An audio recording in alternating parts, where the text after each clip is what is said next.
이 시간 성경 봉독가 있습니다. 하나님의 말씀은 시편 78편 1절로 8절 말씀입니다. 시편 78편 제가 가지고 있는 성경 구약 성경 858쪽입니다. 천천히 찾으셔도 됩니다. 시편 78편 1절로 8절. 제가 가지고 있는 성경 구약 성경 858페이지. 자, 다 찾으신 줄 알고 교독하겠습니다. 내 백성이여 내 율법을 들으며 내 입의 말에 귀를 기울일지어다.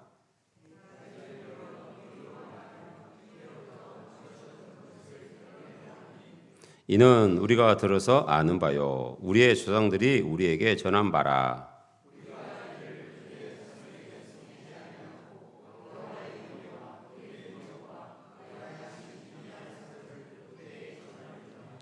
여호와께서 증거를 야곱에 세우시며 법도를 이스라엘에게 정하시고 우리 조상들에게 명하사 그들의 자손에게 알리라 하셨으니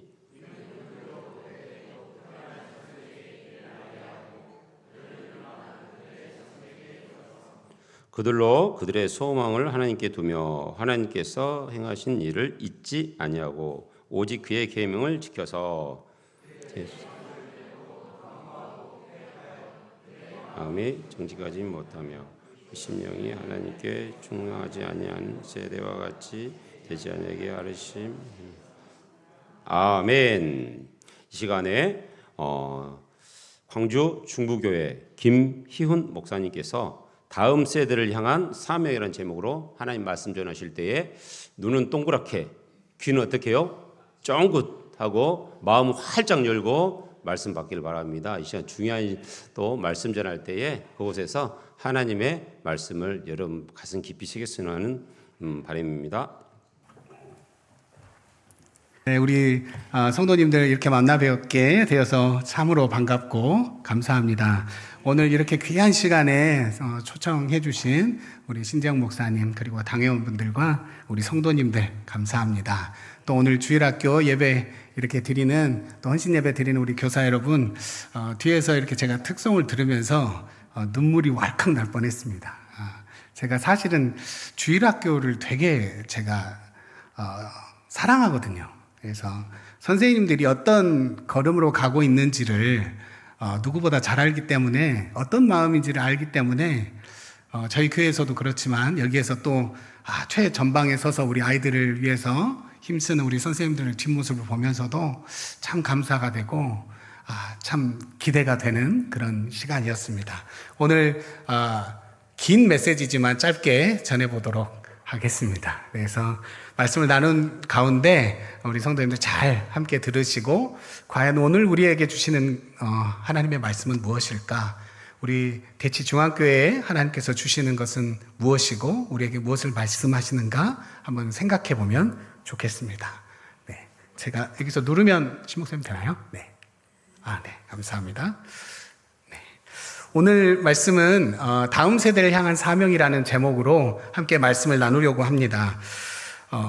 그동안에 뉴스나 언론을 통해서 많이 우리가 들었던 얘기 중에 하나는 바로 통계청의 이런 자료들을 보면서 이런 얘기들을 많이 했었습니다. 대한민국 출산율이 되게 낮아졌다. 0.75명이다. 72명이다. 심지어 어떤 분기에는 0.68명이다. 이런 식의 기사들이 많이 나와 있었습니다. 그래서 한 인구학자는 우리나라 같은 경우에 대해서 이렇게 얘기를 했습니다. 조용한 소멸이 되는 나라가 될 것이다. 이렇게 점점점 없어지면서 소멸될 것이다. 이렇게 얘기했습니다. 인구가 줄면 당연히 줄어드는 구성이 있습니다. 바로 학생이 줄어들게 됩니다. 그걸 모르는 사람은 아무도 없습니다. 그런데 자료를 보면 되게 좀 특이한 부분이 있습니다. 인구가 줄어들면 초중고 학생이 당연히 줄어드는 거 누구나 다 알 겁니다. 그런데 보시면은 2013년과 2022년에 보면 일반 학생이 이렇게 줄었다. 이렇게 마이너스 19%가 줄었다라고 합니다. 인구가 줄었으니까요. 그런데 그 사이의 변화를 보시면 우리의 상식과 우리의 계산으로 본다면 그러면 일반 학생 수가 19%가 줄었으니까 교회도 뭐 한 19% 정도 줄지 않았을까? 이렇게 막연하게 생각할 수 있습니다. 그런데 통계는 철저하게 그것이 틀렸다라고 말합니다. 교회를 보니까 교회는 마이너스 37%가 줄었습니다. 일반 학교의 학생 수가 반으로 줄어들 때, 여기 가까이 있는 한재초등학교 있잖아요. 숫자가 줄어들 때 그 아이들이 줄어드는 것만 보고 어머 어떡해, 한재초등학교 이러다가 문 닫으면 안 되는데, 이렇게 생각할 수도 있을 겁니다. 그런데 교회를 보시면 그보다도 훨씬 더 빠른 속도로 교회의 아이들이 줄어들고 있다는 통계를 볼 수가 있습니다. 그래서 대부분의 교회가 이 비단 대치중앙교회만 아니고요, 제가 있는 교회도 그렇고 도시에 있는 다른 큰 교회들도 아이들이 되게 많이 줄어가고 있는 상황입니다. 아이들이 줄어들면 자연스럽게 청소년도 적어질 것이고, 또 그 청소년들이 적어지면 청년들도 줄어들 것입니다. 그래서 그 빈자리가 계속해서 늘어갈 수 있는 상황입니다. 자료를 또 보시면은요, 2022년도에 조사한 자료인데, 대한예수교 장로회 통합 측 자료인데, 교회 전체를 이렇게 조사를 해보니까 주일학교가 있는 교회 그리고 없는 교회 이렇게 해보니까 거의 절반 43%가 주일학교가 아예 없습니다. 아예 없어요. 그리고 저희가 그러니까 예수교 장로회 이렇게 저희는 합동 측 교회인데 100명 미만의 교회 중에 거의 48%가 주일학교가 없다라고 합니다. 우리 대치중앙교회는 주일학교가 있죠. 대단한 겁니다. 대단한 거예요. 지금 점점 상식화되어 가는 게 뭐냐면 주일학교가 없어지는 거예요. 그래서 교계 관계자가 이야기할 때 어떤 얘기를 하냐면 2030년이 되면 주일학교의 90%가 사라질 것이다, 이렇게 얘기하고 있어요. 2030년 몇 년 남았죠? 4년 정도 남았습니다. 그때 되면 거의 교회 학교가, 주일학교가 교회들에서 사라질 것이다, 이렇게 말하고 있습니다. 질문 한 가지 해볼까요? 지금으로부터 이제 앞으로 20년 정도 후에 이 교회, 대치중앙교회 예배당에 누가 앉아 있을까요? 20년 후에. 그러면 대부분 자기 나이를 생각하죠. 내가 지금 몇 살이니까 그때라면 그때까지 하나님 은혜 주셔서 살아있으면 제가 있을 거고, 만약에 하나님 더 좋은 천국으로 부르시면 천국에 가겠죠. 그런데 그때 장담할 수 있을까? 물론 알 수 없잖아요. 그러면 20년 후에 생각해 보십시오. 아니, 옆에 있는 이 권사님도 지금 70, 80이고 나도 지금 60, 70인데 그때 어떻게 될지 잘 모르겠는데, 이렇게 생각하실 수도 있습니다. 그러면 여러분, 이 질문에 대한 답을 할 수가 있습니다. 뭐냐면요, 바로 오늘 우리가 어떤 선택을 하느냐, 이것이 20년 후에 우리 대치중앙교회의 모습을 알 수 있게 해줍니다. 보통 선택에 대한 이야기를 하면 사람마다 다 선택 참 어려운데, 짜장면 짬뽕도 어렵지만 이거는 그것과 비교할 수 없이 어려운 얘기인데 생각하실 수 있어요. 야, 이거는 교회가 20년 후에 어떻게 될 걸 내가 어떻게 알고 지금 바로 이 자리에서 선택을 하는가? 선택장애가 있어가지고 난 저는 어려워서 못하겠어요 하실 수도 있겠습니다. 그래서 이렇게 머리를 긁적긁적 할 수도 있겠습니다. 하지만 여러분, 어려운 선택이 아닙니다. 어려운 선택을 해야 한다면 제가 이렇게 말씀드리지 않을 거예요. 우리가 해야 하는 선택이 무엇인지 보다 분명하게 말씀드리겠습니다. 아무리 많은, 지금은 두 갈래 길로 보이지만 우리가 선택해야 할 선택지가 10가지여도 100가지여도 상관이 없습니다. 정확한 답이 있기 때문입니다. 그것은 여러분, 우리가 어떤 답을 선택해야 합니까? 하나님의 뜻입니다. 하나님이 우리에게 오늘 원하시는 것이 무엇인가가 답입니다. 그런데 그 답을 듣지 않고 세상에서 뭐라고 하는지, 다른 사람이 뭐라고 하는지 귀를 기울이고 있기 때문에 어려운 겁니다. 쉽습니다. 하나님의 뜻을 알면 됩니다. 성경 안에서 우리는 하나님의 뜻을 발견할 수가 있습니다. 오늘 말씀 잘 봉독해 주셨는데요, 오늘 본문 4절 말씀을 보면 이렇게 말씀하고 있습니다. 함께 우리 말씀 읽어보겠습니다. 우리가 이것을 그들의 자녀에게 숨기지 아니하고 후대에 전하여 여호와의 영예와 그의 능력과 그가 행하신 기적들을 선포하리로다. 아멘. 오늘 본문을 따르면 우리가 선택해야 할 것은 확실합니다. 바로 우리의 자녀와 후대에게 숨기지 않고 전하는 것입니다. 이거는 세상이 아무리 뭐라고 하더라도 변치 않는 하나님의 말씀입니다. 다음 세대 20년 후에 어떻게 될까? 오늘 우리가 자녀와 후대에게 숨기지 않고 하나님의 말씀을 전하고 있는가? 이것을 보면 된다는 것입니다. 과연 우리 교회가 후대와 자녀에게 이것을 하고 있느냐? 말씀을 전하고 있느냐? 복음을 가르치고 있느냐? 그것에 따라서 20년 후의 모습을 알 수 있습니다. 그러면 우리는 이렇게 생각할 수가 있습니다. 교회 안에 수많은 사역들이 있습니다. 얼마나 많은 일들이 있습니까? 그런데 여러분, 우리는 그 안에서 교회가 해야 할 사역이 이렇게 많은데 자녀와 다음 세대 아이들을 선택하는 것이 참 지금 시급한 겁니까? 지금 더 중요한 일이 있지 않습니까? 라고 질문하실 수도 있고 생각하실 수도 있습니다. 주일학교 사역, 여러분, 성도님들의 수고와 헌신이 필수입니다. 이건 선택이 아닙니다. 주일학교를 하기 위해서는 교사가 있어야 합니다. 이거는 필수예요. 그런데 여러분, 성도님들이 교사로 또 여러 가지 모양으로 수고하고 헌신 이렇게 하지만 심지어 거기 안에 많은 재정도 들어갑니다. 아까 사진들 이렇게 보니까 많은 활동들을 했잖아요. 다 교회에서 대부분 도와주죠. 자비량으로 합니까? 아이들을 하는데 대부분 교회에서 우리 여기 계신 성도님들이 헌금한 돈을 정말 그렇게 사용하는 겁니다. 그런데 여러분, 그런 것을 보면서 야, 이렇게까지 선생님들이 교회가 헌신하고 재정적으로 이렇게 하고 있는데 막상 보이는 결과들은 야, 이거 언제까지 이걸 해야 되나? 라고 할 수도 있습니다. 바로 결과물들이 보이지 않을 수도 있기 때문입니다. 그리고 심지어 아이들이 교회에 있어도 이 아이들에 대한 기대감이 없을 수도 있습니다. 이 아이가 뭐 교회를 위해서 뭘 하는 거야? 나는 교회를 위해서 헌신도 하고 봉사도 하고 섬기는데 이 아이들은 기껏 해봐야 주일날 나와서 잠깐 앉아있다가 맛있는 간식 먹고 돌아가는데 이 아이들에게 언제까지 우리가 이렇게 해야 하나, 이런 생각을 할 수도 있습니다. 교회에 별다른 도움이 되지 않을 것 같다는 그런 생각 때문에 선택을 미루거나 외면하는 교회들이 있습니다. 그러나 하나님은 오늘도 말씀하십니다. 자녀에게, 후대에게 전하라고 말씀하십니다.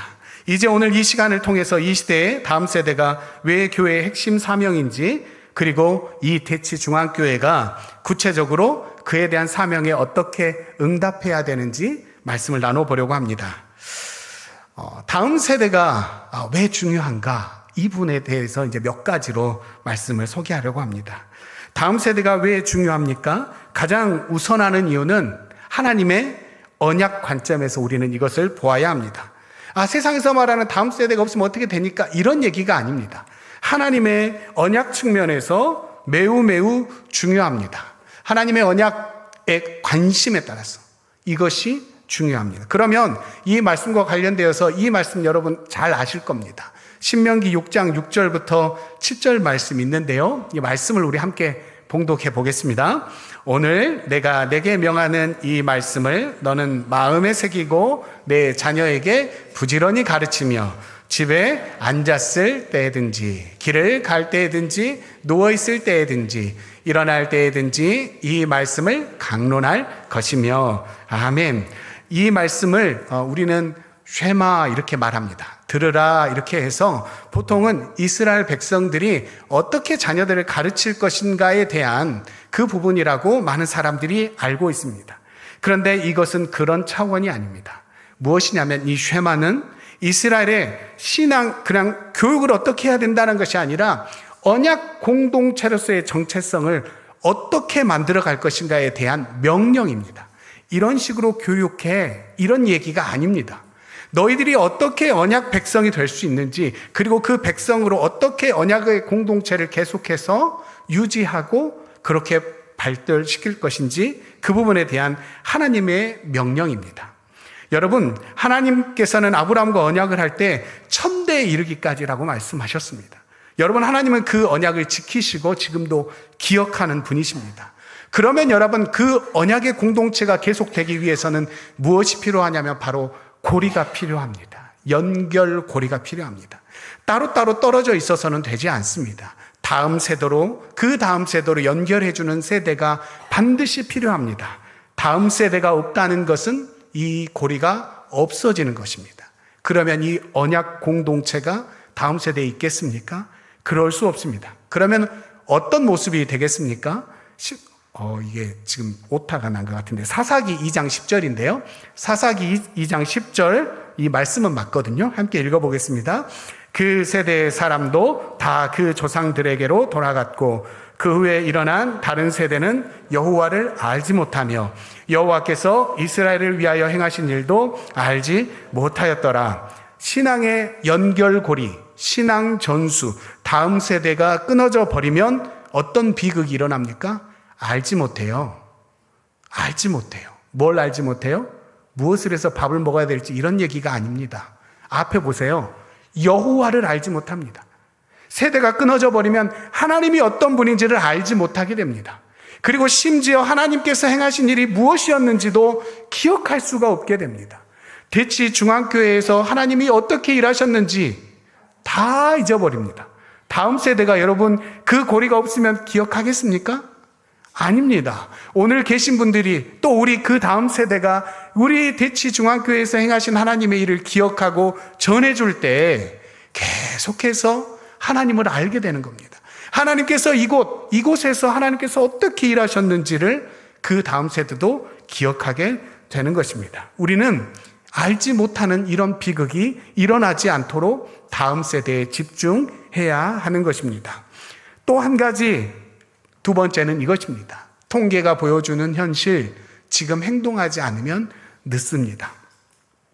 재난이 일어났을 때, 사고가 일어났을 때 사람들이 얘기하는 게 있어요. 무슨 타임이에요? 골든 타임. 왜 골든이겠습니까? 그만큼 중요하기 때문입니다. 그러면 이런 이제 자료를 보시면 신앙 생활을 하고 있는 청년들에게 질문한 겁니다. 그 친구들에게, 청년들에게 질문했어요.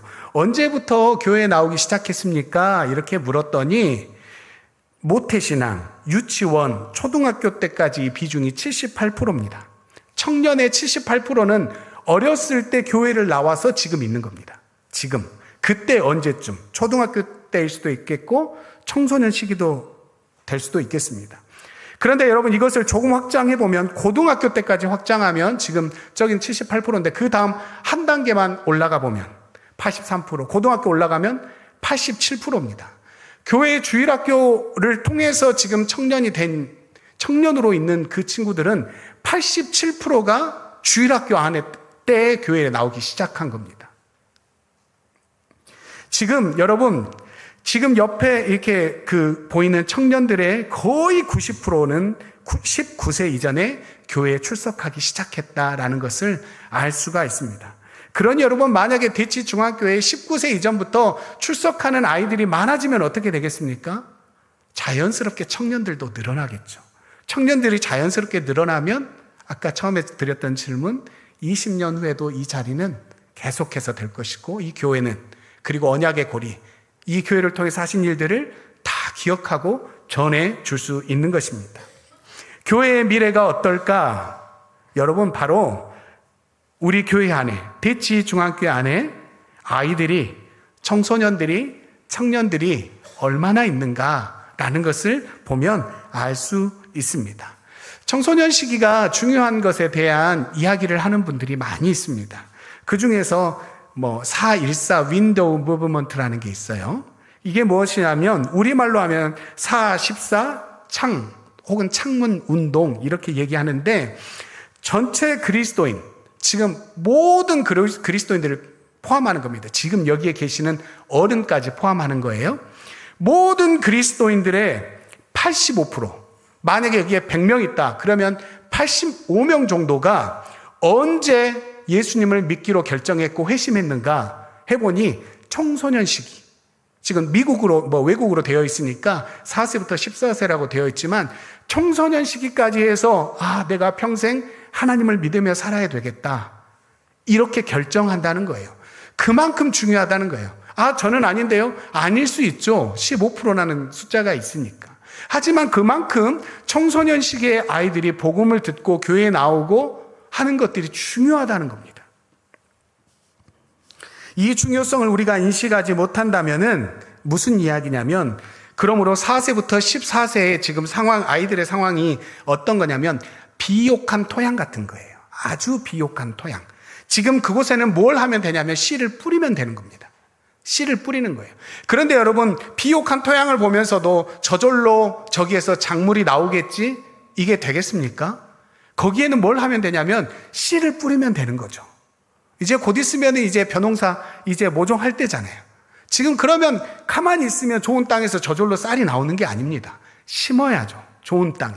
지금 4세부터 14세 청소년기의 아이들은 지금 비옥한 상태입니다. 그러면 그 아이들에게 우리가 해야 할 것은 복음을 전하는 것입니다. 하나님을 가르치라는 것입니다.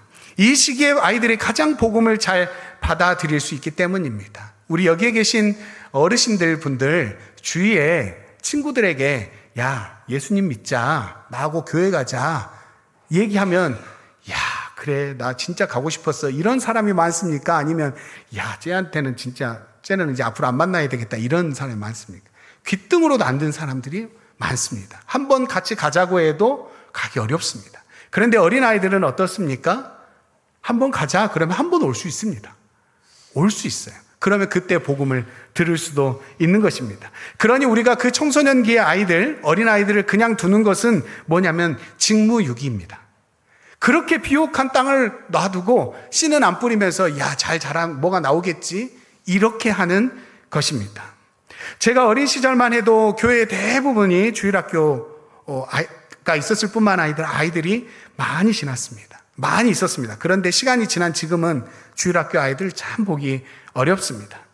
문제는 아이들만 보이는 것이 아니라 어린 시절에 교회에 있던 그냥 그 아이들이 어느 순간에 사라져 버렸다라는 것입니다. 교회를 완전히 떠나버린 사람들도 있다라는 것입니다. 2023년도에 뭔가 조사를 했어요. 제가 화면을 더 크게 할 건데 그랬나 봐요. 2023년도에 교회를 떠난 청년들, 그러니까 주일학교를 다녔는데 교회를 떠난 청년들이 있을 거 아닙니까? 그래서 그걸 쭉 조사를 해보니까 이 아이들이 언제 교회를 많이 떠나가느냐, 중학교, 고등학교, 그때부터 이제 역전됩니다. 교회로 오는 숫자보다 교회를 떠나는 아이들의 숫자가 많습니다. 그러니 당연히 무슨 일이, 교회가 어떤 일이 일어나겠습니까? 들어오는 인원이 적어지는데 나가는 인원이 많아지니까 계속해서 교회는 빈자리가 늘어나게 되는 것입니다. 대학교와 졸업 후에는 교회에 오는 숫자보다 교회 안에 있다가 교회를 떠난 숫자가 7배나 많습니다. 그러니 여러분, 교회에서 청년들을 보기가 쉽지 않습니다. 이곳에 지금 청년들 계시잖아요. 이 청년들은 여러분 어떤 분들이에요? 이 엄청난 일들을 다 제치고 다 이겨내고 지금까지 교회에 있는 겁니다. 그러니까 우리 청년들을 보면 야, 이 친구들은 보통이 아니구나. 다른 사람은 다 떠나갈 때 여전히 자리를 지켜주는 우리 청년들 너무 고맙다. 야, 대단하다. 격려할 만합니다. 그러니 청년들 얼굴 보면 그냥 지나치지 마시고 한 번씩이라도 어깨도 두들겨 주시고, 아까 말씀하는데 뭐 맛있는 뭐 식당도 어떻게 소개해 주고 막 그런다고 그러시는데 청년들 밥도 한번 사주시고 그렇게 꼭 해주셨으면 좋겠습니다. 우리는 비옥한 토양이 있습니다. 그 토양에 우리가 해야 할 일은 씨를 뿌리는 일입니다. 그리고 혹여 잡초가 생기지는 않았는지, 새나 짐승들이 와서 씨를 가져가 버리지는 않았는지 우리는 관심을 가져야 합니다. 복음을 듣는 대상의 나이가 어리면, 그런데 사람들은 야, 그때 뭐 들어도 잘 기억도 못하고 그럴 텐데 이렇게 생각하실 수도 있습니다. 그런데 제가 한 이야기를 들려드리도록 하겠습니다. 역사에 관심 있는 분들은 우리나라의 역사에 대해서 이제 얘기할 때 예전에 박해가 이렇게 있었다라는 걸 알고 있어요. 여러 박해가 있었습니다. 그런데 믿음 때문에 박해가 일어난 것이 크게 3번 있었습니다. 크게 3번 있었는데, 첫 번째 1801년에 신유 박해라는 것이 있었습니다. 신유 박해. 그런데 그때 누가 순교하게 되냐면 그 정약종이라는 분이 있습니다. 정약종. 이름이 어디서 들어본 것 같다라고 생각될 수도 있겠어요. 정약종이라는 분은 이분은 더 잘할 거예요. 정약용 아시죠? 정약용의 동생입니다. 정약용의 동생인데 그는 그 바로 위에 형인 정약전을 통해서 교리를 들어요. 천주교 교리. 그때는 기독교 복음이 들어오지 않을 때니까 하느님에 대한 얘기를 들었습니다. 그리고 그는 믿었습니다. 그리고 나서 그는 믿음으로 살다가 1801년에 신유박해 때 믿음 때문에 야, 너 안 믿는다고 해. 이렇게 하는 것에 대해서 난 그럴 수 없다 해서 순교합니다. 근데 그때 순교할 때 그 아들이 있었습니다. 아들이 정하상이라는 아이가 있었습니다. 그때 7살이었습니다. 7살. 그러면 7살 된 아이가 아버지가 믿음을 지키다가 순교하는 걸 봤어요. 끝까지 믿음으로 살다가 그때 사실은 형도 죽거든요. 그것을 보고 이 아이 7살 된 아이가 어떻게 했을까요? 믿는 거 너무 무서워. 예수님 믿으면 안 될 것 같아. 하나님 나 믿어요. 도망가야지. 이렇게 했을까요? 그가 믿음 안에서 태어났고 그는 7살까지 자라고 아버지와 형의 순교를 보았습니다. 그런데 그는 신앙을 떠나지 않았습니다. 그 다음 박해가 1839년에 있었습니다. 38년이 지났습니다. 45살 정도 됐겠죠. 그때 기해박해가 있었을 때 그는 어떻게 했을까요? 그도 부인하지 않고 끝까지 하나님을 믿겠다고 해서 결국 순교하였습니다. 1839년 그는 7살 때 들었던 그 복음, 그 믿음을 가지고 살았습니다. 그리고 그는 끝까지 그 믿음을 지키며 살았습니다. 박해를 피해서 신앙을 지킨 수많은 순교자들, 그런데 그 후손들도 여전히 신앙을 지켜가고 있었다라고 합니다. 어린 시절에 부모님의 무릎에서 또 교회에서 선생님을 통해서 들었던 성경 이야기, 하나님 이야기, 그런 것은 어떤 핍박을 통해서도 지울 수 없었습니다. 그러니 어린 시절 어린 아이들에게 복음을 가르치기 위한 우리의 교회의 그런 열심은 절대로 헛된 것이 아닙니다. 손해가 될 수도 없습니다. 한국교회 통계에 보면 1980년대 전체 교인의 35%가 주일학교 친구들이었다고 합니다. 지금 80년대니까 35%. 그런데 지금은 10% 미만입니다. 교회 구성을 보면 주일학교 아이가 전체 인원이 100명이라고 하면 10명 남짓. 이 정도 된다고 합니다. 우리 대치 중앙교회는 어떻습니까? 대략 이 정도 된 것 같지 않습니까? 그렇게 거의 대부분 그렇게 예전보다 많이 아이들이 줄었다고 합니다. 그러면 이렇게 줄어들고 문제가 있고 중요한데 우리가 뭘 해야 합니까? 이렇게 생각할 수 있겠어요. 이제 구체적인 얘기를 해보도록 하겠습니다. 다음 세대를 위한 3가지 역할 말씀드리도록 하겠습니다. 첫 번째는 이거는 주일학교 교사 헌신 예배니까 제가 이거는 오늘 전체 내용에서는 작은 부분이지만 그래도 꼭 언급하고 싶어서 이렇게 넣었습니다. 아이들의 신앙을 어디에서 가장 큰 영향을 받을까 생각해 보면 가정입니다. 이런 관점에서 다음 세대를 위한 역할에서 빼놓을 수 없는 것이 바로 교회와 가정 두 곳입니다. 이 두 곳은 서로 협력해야 합니다. 이 지금 보이는 책이 싱크 오렌지라는 책입니다. 책이 되게 예뻐요. 색깔이 오렌지 색깔 되게 예쁜 책인데 이 책에 보면 어떤 내용이 있냐면 교회는 심지어 이렇게 말해요. 가정의 신앙교육을 대체할 수 없다. 가정에서 해야 할 것을 교회가 다 해줄 수 없다는 얘기예요. 반드시 가정에서 해야 할 일이 있다라는 것입니다. 예전에는 주일학교에 그냥 맡기고 너 알아서 하고 와. 그리고 집에서는 아무런 일이 일어나지 않습니다. 그러면 이거는 교육이 되지 않습니다. 신앙교육이 되지 않는다는 거예요. 왜 그러면 이 책이 주황색인가?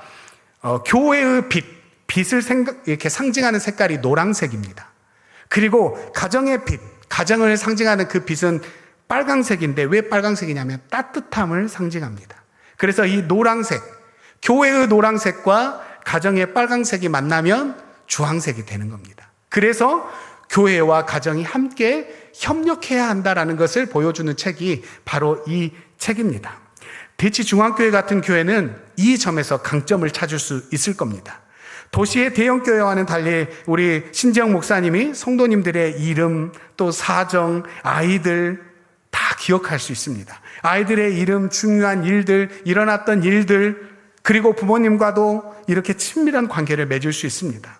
아이들의 신앙을 위해서 부모님들과 함께 협력할 수 있는 이미 준비가 되어 있습니다. 그러니 그것이 큰 장점입니다.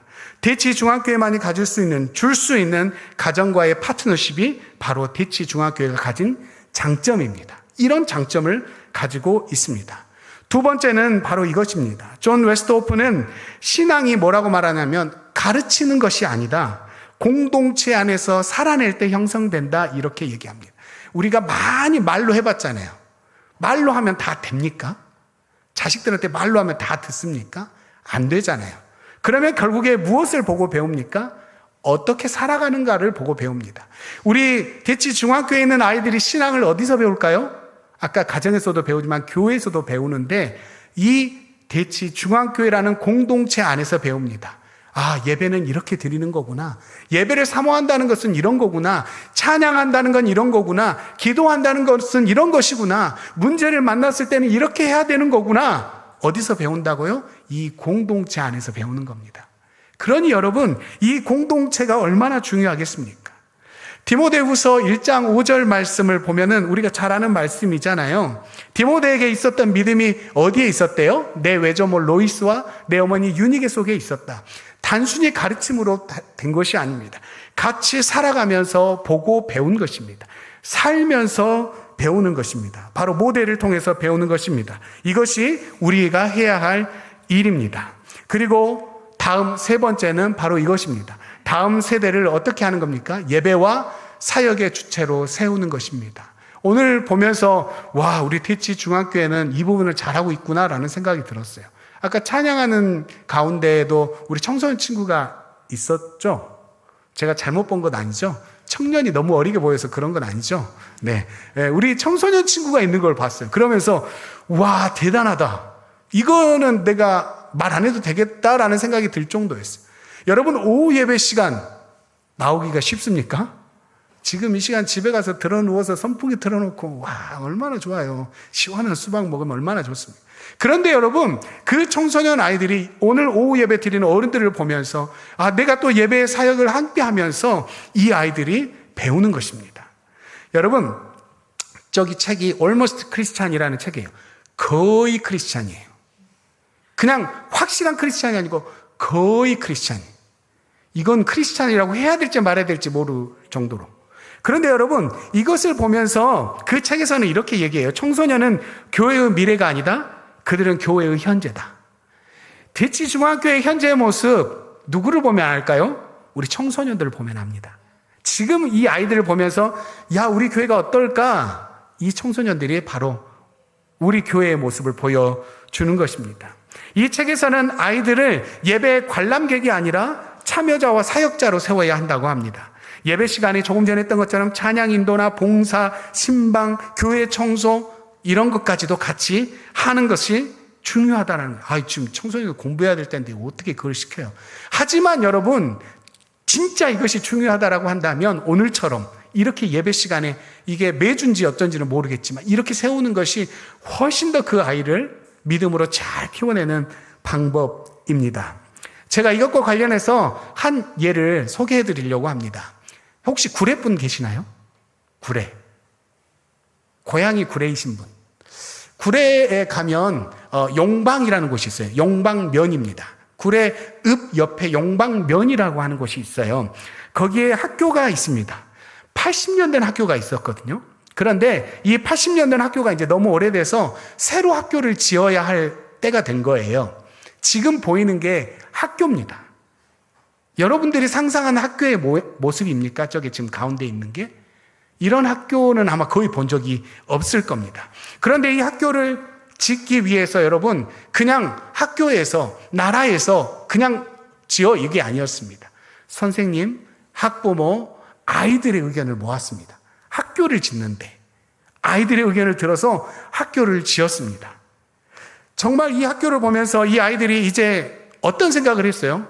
이런 게 학교가 될 수 있나? 아이가 봐도 야, 학교 이게 학교야? 이럴 정도예요. 이게 학교가 될 수 있나? 이런 질문을 했어요.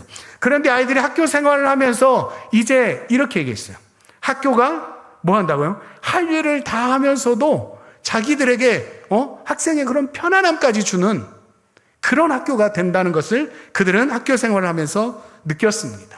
또한 그들은 이 모든 과정에서 옛날에는 어른들이 알아서 다 마음대로 결정하고 너희들은 그냥 따라하면 아이들은 그냥 따르는 것이었는데 그게 아니고 이제는 자기들의 의견이 주도적으로 반영이 되기도 하고 한다는 것을 보면서 아이들이 달라졌습니다. 학교에 대한 마음이 완전히 달라졌어요. 그리고 나서 이제 아이들은 이렇게 고백하고 있어요. 뭐라고 해요?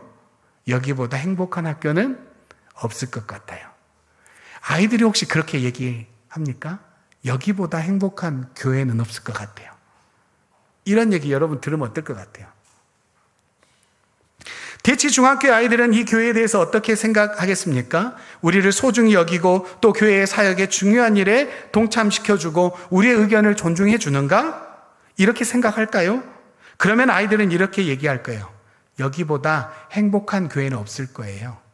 저는 광주로 이사가고 어디로 가도 저는 대치중학교로 올 거예요. 왜? 여기보다 행복한 교회가 없으니까요. 여기에 계신 다른 분들도 마찬가지예요. 이곳이 가장 행복하고 하나님과 교제하기 좋은 교회라면 왜 어디로 가든지 못 오겠습니까? 다음 세대의 사역이 이렇게 중요합니다. 다음 세대는 또 한 가지 말씀을 드리겠습니다. 다음 세대 사역은 가장 중요한 선교입니다. 제가 소문을 들었습니다. 우리 대치중학교회가 너무 선교를 열심히 잘하신다는 정말 좋은 소식을 들었습니다. 야, 대단하다라는 생각이 들었습니다. 그러면서 선교를 잘하시니까 야, 이런 선교도 진짜 잘할 수 있겠다라는 강한 도전이 되었습니다. 선교에 대해서 정말 목말라 있고 우리가 잘할 수 있다라고 생각하시니까 이제 새로운 선교에 대한 얘기를 던져드리려고 합니다. 레슬리 뉴 비긴이라는 선교사님이 있었습니다. 이 선교사님은 40년 동안 인도에서 정말 힘들게 오지에서 선교사로 사역했습니다. 그래서 40년 만에 영국으로 돌아왔습니다. 40년 전에 떠날 때 그 영국의 모습, 자기의 나라의 모습, 그런데 40년 후에 돌아와서 보니까 영국이 내가 알고 있는 영국이 아닌 거예요. 내가 알고 있는 곳이 아닙니다. 기독교 나라라고 생각했던 이 영국이 완전히 지금은 다 세속화되어 버렸습니다. 다원주의 때문에 완전히 망가져 버렸습니다. 그래서 레슬리 뉴비긴이 말했어요. 아, 이곳이 선교지구나. 내가 있는 이곳이 선교지구나. 이 나라가 영국이 선교지구나라는 것을 알게 되었습니다. 그는 지금까지 다른 연약한 나라, 오지에 있는 나라들이 선교의 대상이라고만 했는데 이제는 내가 있는 이곳이 선교지라는 것을 알게 되었습니다. 그러면서 그는 이렇게 얘기했습니다. 레슬리 뉴비긴이 말한 것은 교회 자체가 선교적 공동체이다. 선교가 곧 오늘 이곳에서 일어나야 한다라고 말하고 있는 겁니다. 다음 세대를 키우고 신앙을 전수하는 것은 이 지역교회가 감당할 수 있는 가장 전략적이고 효과적인 선교입니다. 선교하고 싶습니까? 다음 세대를 세워보십시오. 이게 가장 오늘 우리가 할 수 있는 효과적인 선교입니다. 다음 세대 사역이 왜 중요합니까? 하나님이 명령하신 그 선교이기 때문입니다. 해외로 나가는 것만이 아니라 바로 오늘 우리 아이들에게, 교회에 있는 청소년 아이들에게 복음을 전하고 가르치고 세우는 것이 바로 선교입니다. 조금 전에 저도 얘기를 들었지만 부모님 없이도 나오는 우리 청소년 아이들, 주일학교 아이들이 있다고 그래요. 대단한 겁니다. 여러분, 그런 아이들이 있을 때 여러분, 그런 아이들을 통해서 그 가정에 복음이 전해지는 겁니다. 우리 기도해 주셨는데 너무 감동적인 기도예요. 그 아이들을 통해서 복음이 들어가게 하는 것. 그러니 이 아이들을 교회에서 복음으로 세운다는 것은 어떤 얘기예요? 선교사를 세운다는 얘기입니다, 여러분. 선교사를 지금 우리가 키우고 있는 거예요. 그런데 여러분, 우리가 눈에 보이지 않고 이런 선교만 지금 생각할 때가 아니에요. 우리 안에 선교사가 지금 벌써 몇 명입니까? 이 아이들의 가정으로 들어가면 선교사가 되는 겁니다. 그러니 우리가 선교에 대한 마음을 이제는 또 생각해 보아야 합니다. 아, 정말 우리가 선교사를 키우고 있구나. 이런 부분에 있어서 또 예를 소개해 드리려고 합니다. 제주도에 가면은 행원교회라고 있습니다. 구좌라는 지역이 있어요. 구좌. 오른쪽 위쪽에 있는데요. 구좌에 보면 행원교회가 있어요. 지금 우리 성도님들이 보실 때 이 왼편이 교회가 아니고 오른편 십자가 있는 곳이 교회입니다. 교회인데 지금 이 교회의 구성을 보면은 장년이 50%, 그 다음에 다음 세대가 50%예요. 이런 교회가 여러분 거의 없다고 했잖아요. 지금 10% 이내라고 했잖아요. 50대 50입니다. 지금 이 교회가 처음에 이제 얼마 되지 않았어요. 이 목사님이 2018년도에 이 교회에서 이제 사역을 시작했는데 그때 20명 있었습니다. 20명. 지금 여기에 있는 숫자보다 훨씬 적죠. 20명 정도 있을 때 이 목사님이 교회에 가서 사역하기 시작했습니다. 그런데 그 목사님이 했던 것이 있습니다. 다음 세대였습니다. 우리가 이것을 합시다. 아니 20명 가지고 뭔 다음 세대를 합니까? 그런데 이 목사님이 놀라운 일을 한 겁니다. 우리가 할 수 있는 일이 있습니다. 그러면서 뭘 했냐면 처음에 교회 마당에 트램플린, 봉봉이 뭐 이렇게 얘기도 하는데 그거 2개를 설치했어요. 얘들아, 학교 가는 길에 심심하면 봉봉이 몇 번 뛰고 가렴. 학교에서 스트레스 많이 받으면 학교에서 오는 길에 교회 앞에 있는 트램플린 마음껏 뛰고 가렴 했어요. 그렇게 아이들에게 이렇게 했습니다. 그리고 아이들이 좀씩 막 소문이 났어요. 야, 그 교회 가면은 이렇게 뛸 수 있는 봉봉이가 있대. 트램플린 있대. 가서 뛸까? 뛰기 시작한 거예요. 그러니 아이들이 점점 늘어나니까 목사님이 야, 저 아이들 왔는데 배고프니까 우리가 라면이라도 끓여주자. 그래서 라면을 끓여주기 시작했습니다. 그리고 간식거리를 준비해주기 시작했습니다. 언제든지 아이들은 교회에 와서 트램플린 뛰고 교회에 오면은 간식 라면을 먹고 막 이렇게 된 겁니다. 이게 점점 커졌습니다. 토요문화학교가 열렸습니다. 그리고 이제 어떤 일이 일어나냐면 지금 이 교회가 이렇게 지금 찬 겁니다. 어린아이들 20명 있던 교회가 어른아이 할 것 없이 이렇게 가득 차게 되었습니다. 그리고 나서 그 일이 점점 더 확장되어서 이 건물을 지은 거예요. 이 교회에서 지은 건물인데 이게 들락날락 센터입니다. 왜요? 들락날락 하라고요. 언제든지 너희들 원하면 들어와도 돼. 언제든 나가도 돼. 들락날락 해도 돼. 이렇게 지은 겁니다. 그러니 아이들이 얼마나 좋겠어요. 그래서 보니까 들락날락 센터 안에 이제 키즈 카페 같이 생겼습니다. 키즈 카페도 생겼습니다. 그리고 카페도 만들었습니다. 옥상에 풋살을 할 수 있는 축구 경기장, 다용도 운동장을 만들었습니다. 그러니 이 교회 아이가 이렇게 얘기합니다. 교회 오는 게 좋아요. 아까 학교 이야기하고 이게 겹쳐지지 않습니까? 여기가 제일 행복해요. 교회 오는 게 좋아요. 똑같습니다. 왜요? 다음 세대에 집중하면 반드시 결과물로 나온다는 거예요. 이제 그러면 너무 제가 이렇게 오래 해가지고 어떡하죠? 제가 빨리 끝낼게요. 5분 안에 맞춰보도록 하겠습니다. 그러면 그래, 그런 교회가 있다 하더라. 그럼 우리는 뭐 어쩌란 말이냐? 이렇게 생각할 수 있겠어요. 제가 이제는 우리 대치중학교가 할 수 있는, 지금 할 수 있는 게 뭘까? 이 부분을 이제 나눠보려고 합니다. 첫 번째는 한 명의 아이를 위한 신앙 멘토 되기입니다. 아이들 중에서 조금 전에도 기도해 주시고 제가 신경 목사님 통해서 들었는데 부모님이 안 나오는데 아이들이 나온다는 거예요. 그러면 이 아이들은 선교사 같은 거예요.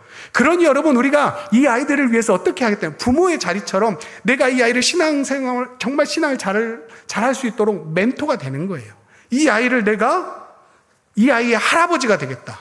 할머니가 되겠다. 삼촌이 되겠다. 이런 마음으로 이 아이를 내가 챙기겠다라고 하는 것입니다. 이 아이의 생일을 기억해 주십시오. 그래서 그 생일이 되면 그 아이 선물을 사주는 거예요. 왜 갑자기 야, 내가 너를 위해서 내가 기도하고 있단다. 이렇게 하면 여러분 어떨 것 같아요? 여기가 제일 행복해요. 세상에 누구도 하지 않는 일이에요. 그런데 교회에서 저는 또 권사님, 저는 장로님, 집사님 잘 모르는데 아니야, 나는 너를 마음에 품고 기도하고 있어. 넌 내 자녀나 마찬가지야. 이러면 여러분 어떻겠어요? 우리는 여러분 이렇게 하면서 한 명 한 명을 키워낼 수가 있는 겁니다. 두 번째는 아이들을 위한 프로그램을 운영하는 것입니다. 군 지역의 아이들이 여러분 사교육 혜택이 적습니다. 그래서 여러분 어떻게 보면 시간 여유가 더 있을 수도 있겠고, 아니 우리 군이어도 마찬가지로 열심히 해야 할 수 있겠지만 우리 교회가 무엇을 할 수 있을까를 고민해 봐야 합니다. 우리 아이들의 지금 저도 가가지고 우리 아이들이 학원은 언제 가는지, 주말에는 어떻게 되는지 그 시간을 맞춰서 교회에서 프로그램을 막 하거든요. 그 아이들 시간. 그러면 우리 대치중학교에는 무엇을 할 수 있을까? 이거는 질문을 던지는 겁니다. 그러면 여기에 계신 우리 선생님들, 또 우리 성도님들, 장로님들, 그리고 목사님, 사모님, 무엇을 할 수 있을까? 고민해서 그 답을 발견하면 좋겠어요. 가장 맞는 것이 무엇일까? 그리고 다음, 예배 안에 다음 세대를 품기. 오늘처럼 찬양하며 예배하며 할 때 아이들에게 예배는 어떻게 드리는 것인지 그 문화를 형성하게 해주는 것입니다. 예배를 구경하는 사람이 아니라 예배를 드리고 참여하는 그런 사람으로 세워줘야 합니다. 그 다음은 기도로 다음 세대를 덮어주는 것입니다. 예배 중에 이런 교사 헌신 예배나 이런 때만 아니라 교회 어른들이 내가 품은 그 아이를 위해서 기도하는 거예요. 자, 이 시간에는 우리가 품은 그 아이 한 명을 놓고 다 함께 기도하겠습니다. 한 달에 한 번만이라도 그 아이들을 위해서 기도한다면 여러분 그 아이 어머 깜빡하고 생일 내가 못 챙겼네? 그렇게 챙길 수도 있는 거예요. 그런 식으로라도 우리가 기도를 하면서 그 아이를 세워가는 겁니다. 물론 하나님의 도우심을 구해야 하는 것입니다.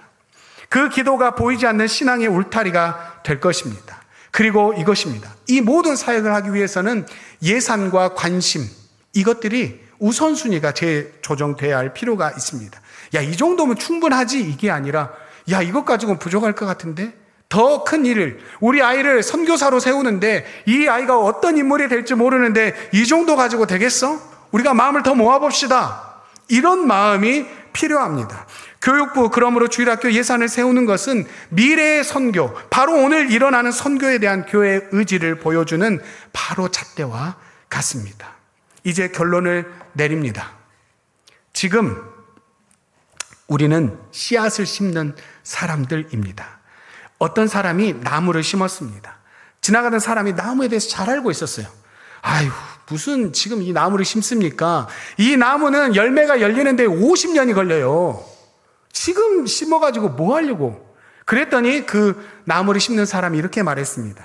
제 할아버지가 50년 전에 심었던 이 나무에서 나는 열매를 제가 지금 먹고 있습니다. 제가 지금 이 나무를 심으면 이 열매를 50년 후에 다른 아이가, 어떤 아이가 그것을 먹게 될 것입니다. 그러니 저는 이 나무를 심는 것입니다. 다음 세대를 위해 심는 씨앗은 우리 자신만을 위한 것이 아닙니다. 그것은 우리 이후를 살아갈 세대를 위한 그 사랑의 행동입니다. 시편 78편 6절부터 7절 말씀, 이 보면 오늘 이 말씀에 대한 내용을 충분히 소개하지 못해서 죄송한데 이 말씀을 읽어보십시오. 도대체 무엇을 하려고 하는 것일까? 이 말씀을 보면은 이렇게 말씀해요. 우리 함께 읽어볼게요. 이는 후대 곧 태어날 자손에게 이를 알게 하고 그들은 일어나 그들의 자손에게 일러서 그들로 그들의 소망을 하나님께 두며 하나님께서 행하신 일을 잊지 아니하고 오직 그의 계명을 지킬 것이라. 아멘. 여러분, 알게 하기 위해서입니다. 아까 그랬잖아요. 모르게 돼버린다고. 알지 못하며. 하지만 이제는 어떻게 돼요? 알게 된다는 거예요. 하나님을 알게 된다는 거예요. 그리고 하나님의 말씀을 지키게 된다는 것입니다. 이제 마지막으로 우리 도전을 하려고 합니다. 오늘 예배를 마치고 돌아가실 때 생각나는 혹시 아이가 있습니까? 그 아이를 마음에 품으십시오. 그 아이를 위해서 내가 올 1년 동안은 이 아이를 위해 기도하리라. 내가 이 아이를 정말로 하나님의 자녀로 함께 키워내리라. 이것이 바로 하나님께서 오늘 우리에게 주시는 사명의 응답입니다. 우리는 다음 세대에게 신앙을 물려주어야 합니다. 그것이 가장 위대한 유산입니다. 이 사명을 잘 감당하는 우리 모든 대치중학교의 성도님들 또 우리 교사분들 다 되시기를 바랍니다.